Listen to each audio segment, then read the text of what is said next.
sa Papa Dudut Stories, ikaw ay hindi nag-iisa.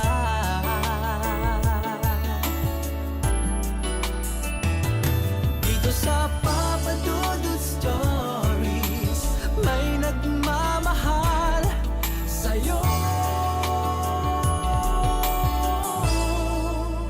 Papa Dudut Stories, Papa Dudut Stories. Dear Papa Dudut, sa lahat po ng mga nakatutok ngayon, huwag kalimutan na mag-like, mag-share at mag-subscribe.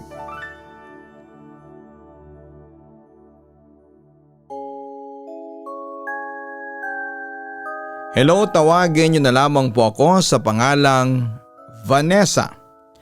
37 years old at kasalukuyang nagtatrabaho bilang public high school teacher dito sa Quezon City. Share ko lang sa inyo ang naging karanasan ko maraming taon na ang nakakaraan. Papadudot, natatandaan ko pa noon yung mga nangyari sa bahay na kahit kailan ay hindi ko na-imagine. Taong 2003, 15 years old na ako noon at lumaki akong hindi naniniwala sa multo at kung ano-ano pang kababalaghan. Dahil sa palaging sinasabi ng mama ko na gawa-gawa, imahinasyon at mga guni-guni lang daw ang mga spirits at multo. Tinatakot lang daw natin yung sarili natin, kaya kung maniniwala daw tayo ay doon na form sa isipan natin ang mga ganong bagay at pananakot lang din daw yon ng mga matatanda. Pero Papa Dudut, hindi ko akalain na magbabago ang pananaw kong yon sa pagdaan ng mga panahon. Nagsimula ito sa kapatid kong si Anya. Aaminin kong may pagka-special child siya. Most of the time ay meron siyang sariling mundo. Hindi siya nakikipag-eye contact. Pero pwede mo siyang kausapin at nagsasalita naman siya. Pero kapag nagsasalita siya at nagsimulang magkwento, mararamdaman mo talagang may weirdness sa aking kapatid. Ngunit sa kabila noon, bilang ate niya ay inuunawa ko na lamang ang aking kapatid. Kahit na special siya, ay mahal na mahal ko siya. Kaso Papa Dudut, isang araw ay may sinabi sa akin si Anya na nagpasimula ng kababalaghan sa aking buhay. Ate Vanessa, I have a friend. Bungad ng kapatid ko habang papauwi kami sa bahay. Ako yung sumundo sa kanya that time dahil masama ang pakiramdam ng kasambahay namin at si mama naman ay nasa trabaho pa at gabi na akong umuwi. Wow, good girl na ata ang little sister ko ah. Friendly ka na eh. Huwag kang mga away ha. Magagalit si daddy sa'yo at dahil nakikipag-friend ka na, bibilhan ka ni ate ng doll tomorrow. Sagot ko at medyo maldita kasi yung kapatid ko. Dala ng kanyang pagkakaroon ng special needs at masyadong spoiled si Anya sa aming ama. Really? Yehey! She must be pretty ha? Not ugly like my new friend. Sagot niya sa akin. Ganun talagang magsalita ang kapatid ko. English at Taglish siya kung magsalita at kahit na mag-nosebleed ako. Noon sa Ingles ay sige lang. Kinakausap ko pa rin si Anya. I promise, sagot ko sa aking kapatid. Pero nagtaka naman ako. Bakit sinabihan niyang pangit ang bagong kaibigan niya? Anyway, don't call your friend ugly ha. Bad yun. Natawa ang kapatid ko. Yung inesenteng tawa. Kasi pangit po talaga siya pero mabait siya. Sagot niya sa akin habang binubuksan na ang TV namin sa sala. Iniisip ko na baka classmate niya yung tinutukoy niyang friend. Anyway Anya, saan mo pala nakilala yung friend mo? Yung classmate mo? Tanong ko. Pero wala hindi niya yata pinansin kasi nagsimula na siyang manood ng cartoons sa TV namin. After a few days, inutusan ako ni mama na tawagin yung kapatid ko dahil kakain na kami ng hapunan. Dali-dali akong umakyat sa hagdanan at tinungo ang kwarto ni Anya nakatabi lang ng kwarto ko. Open yung pintuan ng room niya at naka-on yung TV. Kung hindi ako nagkakamali, ay yung The Fairly Odd Parents yung palabas noon at si Anya ay nakatalikod sa pinto na hindi niya namamalayang nakapasok na ako. Lumapit ako sa kanya at nakinig dahil mag-isa siya at may kausap habang naglalaro ng doll niya. Hindi ko masyadong naintindihan yung sinasabi niya pero kinonsider ko na imaginary friend niya lamang. Ganoon naman talaga ang mga bata, hindi pa. Minsan doll o laruan nila ang kinakausap nila. Baby Anya, sinong kausap mo? Usisa ko sa kanya. Nagulat naman ang kapatid ko at lumingon sa akin. Let's eat. Baka gutom lang yan. Nag-aantay si mama. Dali-dali siyang buwaba sa kama at nagsuot ng slippers niya. Kinuha ko yung remote at in-off ang TV. Bigla ko napalingon kasi sa reflection ng TV nakita kong may nakaupo sa bed niya. Kinabahan ako kasi akala ko ay may tao, yun pala yung malaki niyang teddy bear na nakaupo sa may unan. Habang kumakain na kami ay tinanong ko siya about dun sa friend niya pero dead malang siya. Siya yung batang hindi namamansin kasi hindi niya feel, so hinayaan ko muna. Kinabukasan Monday, sabay kaming pumasok sa school at habang nasa biyahe ay kinukulit ko pa rin siya tungkol sa friend niya. Hanggang sa sinagot niya ako. Ate Erlinda, that's her name and she is my new ate and friend. I thought this time na hindi niya ka-age yung friend niya. Tinawag niyang ate at pansin ko na medyo old style na rin ang name niya. Pumasok din sa isipan ko na baka isa sa mga nagsiserve sa kantin ng school nila o janitress. Paano naman ako? Ate mo din naman ako, hindi ba? I'm your first ate, tanong ko. Of course I love you ate but I like her. She likes to play with me and she is always watching me. Binabantayan niya ako lagi pag wala si Yaya, sagot pa niya. Sa puntong iyon ay nakaramdam ako ng kilabot sa buong katawan ko. Hindi ko may paliwanag pero noong sinabi niyang she is always watching me, naalarma ako at natakot at the same time. Imaginary friend lang kaya yon? O baka naman may nakikita na ang kapatid ko na hindi ko nakikita. Pero dahil sa hindi talaga ako naniniwala noon sa mga multo ay pinagpalagay ko na lang na baka gumagana ang imagination ng kapatid ko. Since special child siya. Sa kabilang banda pag-uwi namin galing sa school at nagkausap kami ni mama that time, ikinuwento ko sa kanyang lahat ng sinabi ni Anya sa akin. Ang palagay naman ni mama ay baka nakuha ni Anya sa panonood ng TV ang pangalang Erlinda, kaya yun ang pinangalan niya sa kanyang imaginary friend. Ang problema, ni minsan ay hindi nanood ng teleserye si Anya.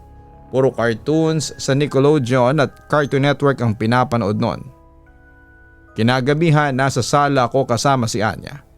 At yung playmate niya na kapitbahay namin habang nagluluto yung kasambahay namin. Nagre-research ako sa laptop while nakikinig sa usapan nilang dalawa. Vivi, wag mong dalhin sa bahay niyo yung mga toys ko ha. If ever I will tell it to my friend. Wala siyang pa and she was floating in the air, then her eyes is color black and have pale lips. Magagalit siya, I swear. Biglang sabi ni Anya sa kanyang kaibigan. Really? Nasaan naman siya? Tanong sa kanya ng kaibigang si Vivi. I don't know yet. She feels shy kasi kapag maraming tao, sagot niya sa kaibigan. Aminin ko na medyo kinilabutan ako sa description ng kapatid ko. Ito ba yung friend na tinutukoy niya? Sandalian niya, siya ba yung kaibigang kinikwento mo sa akin? Siya ba si Erlinda? Tanong ko sa kanya. Pero hindi na ako pinansin ni Anya. At kahit sinasabi ni Vivi sa kanya na kinakausap ka ng ate Vanessa mo ay hindi talaga sumagot si Anya. Nagkatinginan kami ng kasambahay na kasama namin. Alam mo Ma'am Vanessa, natatakot na ako dyan sa Erlinda na imaginary friend niya. Wika pa nito sa akin. Bakit? Ano bang sabi ni Anya sa'yo tungkol kay Erlinda? Usisa ko. Kapag naglilinis ako ng bahay lalo na sa kwarto niya, Sinasabi ni Anya na nasa likod ko lang daw si Erlinda at sinusundan daw ako palagi. Hindi naman po ako maniniwala kay Ma'am Vanessa kung hindi ko nararamdaman. Kaso may nararamdaman po talaga ako. Kanina lang pagkasabi ng kapatid ninyo na ayaw daw ni Erlinda na linisan ko yung kwarto ni Anya, biglang may tumulak sa akin eh. Wala naman akong ibang kasama na nasa likuran ko. Si Anya nanonood lang ng TV noon. Kinakabahang kwento ng kasambahay namin. Kinabukasan around 2:30 p.m. nakatambay ako sa labas ng bahay kasama si Chase, yung Saint Bernard dog namin, nang may lumapit sa aking kapitbahay si Manang Sally. Tinanong niya ako kung mag-isa lang daw ako sa bahay ngayon at alam niyang umalis yung kasambahay namin sa ganong oras para sunduin si Anya. Nagtaka ako at nagtanong kung bakit ba. Habang nagwawalis kasi ako kanina, nung may napansin akong babae na dumaan dun sa bintana.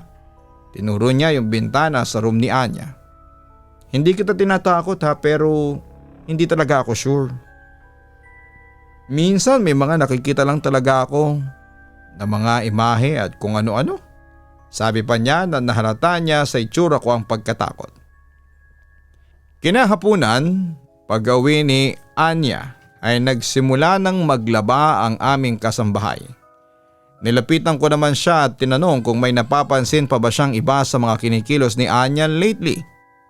Sabi ng kasambahay namin na tawagin na lang natin sa pangalang Rosel. Minsan daw ay may kinakausap si Anya sa likod ng refrigerator namin pero pagtatanungin siya ay nag-hide and seek lang daw siya. Dahil dito ay pinuntahan ko siya sa room niya at iniisip kong tulog siya dahil nagpaalam siya kay Ate Rosel na matutulog. Idinin ko yung tenga ko sa pintuan ng kwarto ni Anya at naririnig kong may kinakausap siya. Naandaan kong binuksan ang pintuan na hindi niya namamalayan. Nakatayo lang ako sa labas ng pintuan at tinitingnan kung ano yung ginagawa niya. Nakatalikod siya sa pinto at tinahawakan yung stuffed toy na puppy. "Huwag ka pong malikot, sige ka. Doggy will bite you. Doggy, bite her. Bite her. Woof woof woof." Pinapatakbo niya yung aso niya habang hawak-hawak niya. Nung bigla na lamang siyang huminto at humiga na para bang may nagsabi sa kanya na nakatingin ako. Lumapit ako sa kanya at bigla siyang tumawa. Kiniliti ko siya. "Sabi mo matutulog ka. Lagot ka ngayon, I will bite your tummy." Tinanong ko siya about sa friend niya pero hindi siya talaga sumasagot. "Ate, I want milk," sabi niya. Buwaba ako para timplahan siya ng gatas at pagbalik ko mahimbing na siyang nakatulog. Kinausap ko si Mama about doon pero hindi siya naniniwala. Hindi naman talaga ako nakakaramdam na may kakaiba sa atmosphere o kahit mga bagay na nahuhulog. Wala eh. Nagaya si Mama na mag-mall habang nag-aantay kami kay Mama na nag-order ay nakaupo kami at nakahanap ako ng time na kausapin siya about doon sa friend niya. Based sa description niya. She's taller than you, ate. She's wearing a white, sometimes purple or sometimes black dress. Her hair is messy and a bit curly. Tinanong ko naman siya kung nakatira or saan niya nakilala si Erlinda. Sometimes she is hiding behind the ref. Or sometimes under my bed or in my room. She is watching me until I fall asleep. And she said that she is my best friend. Anya, it's not funny at all. Please stop watching movies with witches. You're taking it in reality. Sabi ko sa kanya. Kahit nabarok ako mag-Ingles, nakapagsalita ako ng straight English dahil sa takot na nararamdaman ko sa sinabi niyang yon. She's real, ate, and please stop asking me about her. When we're at home, sometimes she gets mad. Sometimes she comes and thought you're calling her. Don't you ever mention her name, she don't like it. Anya pouted her lips habang sinusuklay ang buhok ng doll niya. Tumatayon talaga ang balahibo ko sa mga sinasabi niya pero alam ko yung mga bata ay hindi nagsisinungaling at kilala ko ang kapatid ko na hindi nagsisinungaling. Pinagbawalan ko si Anya na makipag-usap pa ulit sa friend niya at kinausap ko talaga si mama about doon pero wala. Ang sabi ni mama ay natural lang daw sa isang bata na magkaroon ng imaginary friend na nakakalaro pero ramdam ko talaga na iba. Pagkatapos kong pagbawalan si Anya ay nagsisimula na akong makaramdam ng mga unusual things na nakakatakot lalo na sa isang panaginip. Samantala, lumipas ang ilang linggo, umalis si mama papunta sa ibang bansa for a seminar at mawawala siya ng ilang araw. Si Ate Rosel, yung kasama namin that time, ay pinakiusapan ko na sa kwarto ni Anya matulog. Natatakot lang siguro ako kasi wala si mama, nasa kabilang room lang natutulog if nandun. Magkakatabi kasi kami ng room. Nagliligpit si Ate Rosel sa kusina at matutulog na kami that time. Medyo late na nang narinig ko si Anya na tumatawa ng malakas. Pinuntahan ko siya at pinagsabihan na matulog pero ayaw niyang makinig kasi naglalaro pa daw sila ng Ate Erlinda niya. Nagalit ako bigla. Siguro'y dala na rin ng pagkatakot. I've told you na huwag na makipaglaro sa Ate Erlinda na yan eh. Sa akin ka ba nakikinig o sa kanya? I will tell mom about this. Umiyak siya at humiga sa kama niya. Sumapit ang alas 12 ng madaling araw. Nagbanyo ako at nang matapos ay tinitigan ko ang mga mata ko sa salamin na nakasabit sa likod ng pintuan nang biglang may kumatok. Nagulat ako at nagantay na may taong magsasalita at ine-expect ko na si Ate Rosel na may sasabihin or itatanong. Pinatay ko yung gripo at nakinig pero wala pa rin. Lumabas ako pero walang tao. Pumunta ako sa room ni Anya para alamin. Baka pinagtitripan ako ng kasambahay namin pero hindi at himbing na himbing silang tulog ni Anya. Natakot na ako at gusto ko nang maniwala na may mga multo nga. Natulog ako at first time kong naka-experience ng tinatawag nilang sleep paralysis. May nakita akong babae na parang anino lang siya at nakatayo sa harapan ko habang ako naman ay nakahiga. Hindi ko man kita yung mukha niya pero alam ko talaga na nakatitig siya sa akin. Pinilit kong gumalaw pero nakakapagod lang talaga tapos wala pa ring progress. Nagising lang ako noong nag-vibrate ang cellphone ko. Si mama ang tumatawag kakatapos lang daw ng meeting nila at kinukumusta kami. 2:37 AM na dito sa Pilipinas at 2:37 PM naman doon sa US. Matapos namin magkausap ay uminom ako ng tubig at nag-earphones tapos ay nakatulog din.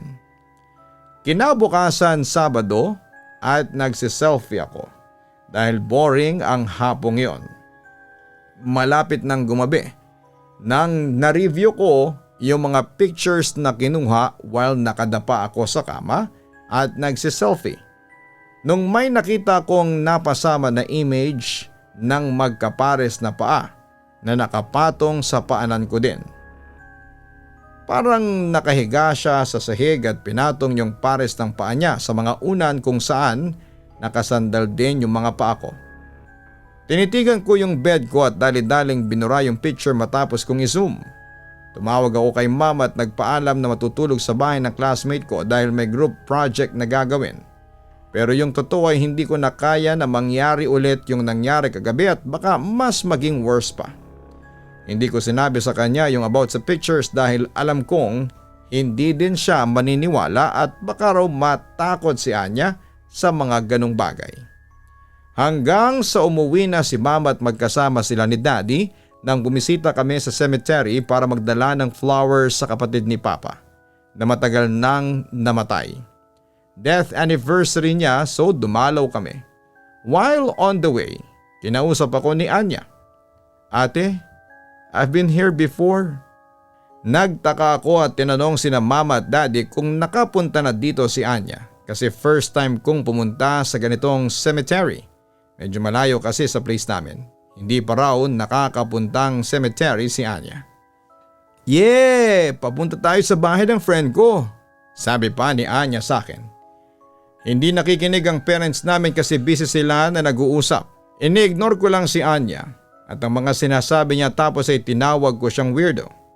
After mag-park ni Daddy ay dali-daling buwaba si Anya at tumakbo. Habulin mo yung kapatid mo, utos pa ni Mama.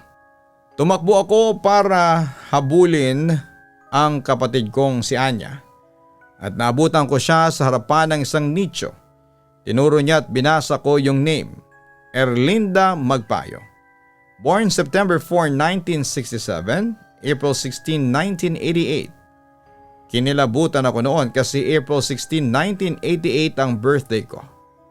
Nanlaki ang mga mata ko at hinawakan ko si Anya sa kamay tapos ay bumalik na kami kina Mama at Daddy na naghihintay sa amin. Hindi ko alam kung coincidence lang yung pagpunta ng kapatid ko doon. Nang makauwi ay naikwento ko sa kanila kina Mama yung nakita ko sa pinuntahan ni Anya at mga kiniwento niyang imaginary friend. Nag-decide si Daddy na ipabless ulit yung bahay namin and after noon ay wala na akong naririnig kay Anya. Sa ngayon ay 31 years old na si Anya. At kung tatanungin ko siya about sa imaginary friend niya noon ay wala na siyang matandaan about doon. Sa kabilang banda sa edad kong 37 ay dalaga pa rin ako. Focus kasi ako sa pinili kong career ngayon bilang isang guro sa grade 8. At saka focus din ako sa pag-aalaga sa kapatid ko lalo pat busy pa rin ang mga magulang ko hanggang ngayon sa kanilang business. Okay lang sa akin kung maging matandang dalaga ako basta magkasama lamang kami ng pinakamamahal kong kapatid.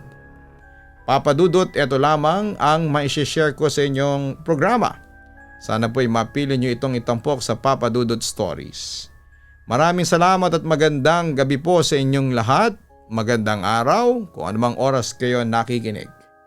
Lubos na gumagalang, Vanessa. Maraming salamat Vanessa sa pagbabahagi mo sa amin ang totoong kwento mo. Sabi ng mga paranormal experts, ang mga bata raw ay madalas makakita ng mga multo at elementong hindi nakikita ng normal na tao. Siguro ay dahil sa kanilang innocent nature. May pagkakataon na gumagana ang kanilang imahinasyon. Nagkakaroon sila ng imaginary companion. Pero wag natin yung ipagsawalang bahala. Kapag nagkukwento ang inyong anak, matutong makinig. Dahil baka nalalagay na sa panganib ang kanilang buhay at mailigtas mo sila kaagad.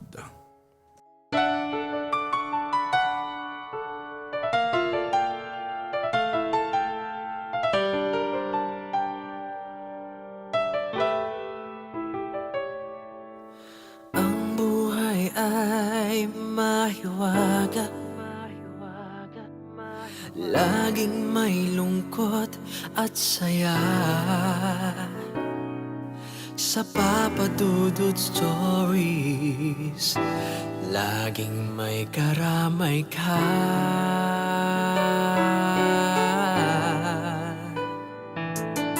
Mga problemang kaibigan, dito ay pakikinggan ka. Sa Papa Dudut Stories, kami ay iyong kasama. Dito sa Papa Dudut Stories, ikaw ay hindi nag-iisa.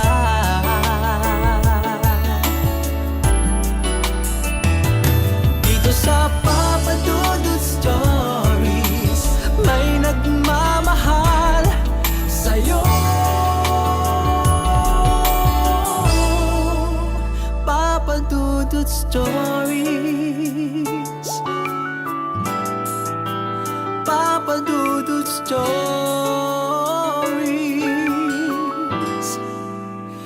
Papa Dudut Stories.